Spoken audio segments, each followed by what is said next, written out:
Yo guys, what's good? Az here presenting another installment of Quick Cuts. Today's feature, Iris, the Frost Queen. Let's go!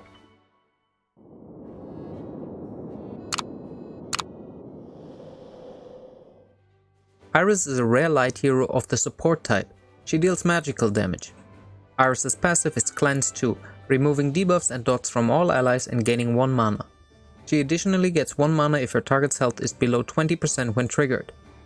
Her Swung grants a barrier of 11% of Iris's health to all allies and removes all status effects. You can target this ability and the target receives 1 mana. With her S2 she deals 350% damage to a single target. Both her abilities cost 3 mana. Let's go over her gear and stats. She wears all legendary pieces with a single faded piece to give her another Guardian Stone. Eventually you want to equip her with 6 light stones for the additional health in order to increase her barrier. I'm usually using the free Fate Core on her to boost her health, and you should use it. However, because I wanted to pair her up with Garf in PvP and can't level Garf higher, I needed to reduce her HP. You want to focus on block, attack speed and block defense rate. Alright, let's get into some PvP. Probably the best thing of all is that you can get her right when the game starts. You can learn how to use her from the beginning and she definitely won't disappoint later on. As you can see, I created a team with Annie, Starter, Garf and FC Valar. I quickly show you Garf's stats so you can see why I needed to take off the Fate Core. She's a really good fit when you want to have a turn 2 nuke. Paired with Annie, I hope to give my Starter turn 1 and turn 2, but we will see. Due to her speed, she won't be able to give you mana straight away, which makes you want to be a little bit more defensive. And I think this is where she excels. Being a great support which benefits you in various situations. Her S1 can be used as a surplus heal even if you are at full life, which makes your team just a tad stronger. Paired with the mana gain she can provide without condition, you can set up awesome combinations. If you go into fights without revivers, you have to be careful though. Her being light lets her not gain mana from the element itself. Unlike other elements, she gains permanent mana while all allies are alive. If they die, you lose the benefit. Her only mana gain comes from her passive and being attacked.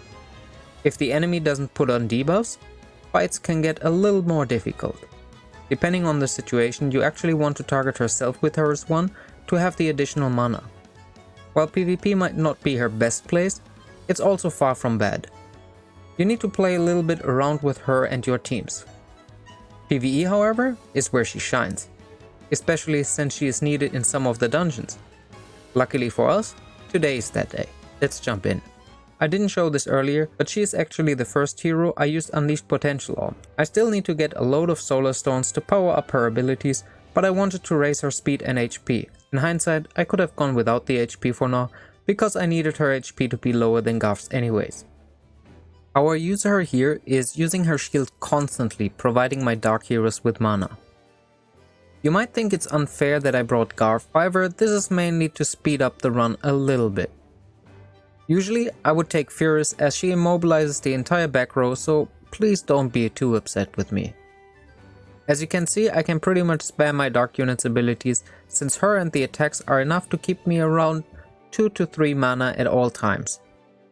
In case you would use Furious, you would have less access to that, but I played rather sloppy here and could have optimized it way better. My units would not have the same mana gain, but with efficient use you wouldn't have any issues at all here. All in all, she is a great support unit strengthening your team and providing even units with slower mana gain a good way of using their abilities. I think she will be great when paired with some of the dark units because they are notoriously bad at exactly that. While you might be tempted to 6-star her, don't. The only benefit she really gains is the HP, and rather than 6-starring her, you should enhance her and use Unleashed Potential. 2 Holy Waters would far outweigh the 300 zest you need to invest. Her being a North from Frosty hero also makes it fairly simple to boost her stats, since that's the place you mostly farm anyways. In my books, she gets a solid recommendation. Let me know in the comments if you agree, and if you enjoy my content, you know what to do. Hit that subscribe button and ring the bell to not miss any of my future videos. Also, if there's any hero you want me to test out, let me know as well. I might make it happen. As always, it was a pleasure to have you here. I will see you in the next one, and until then, enjoy the grind.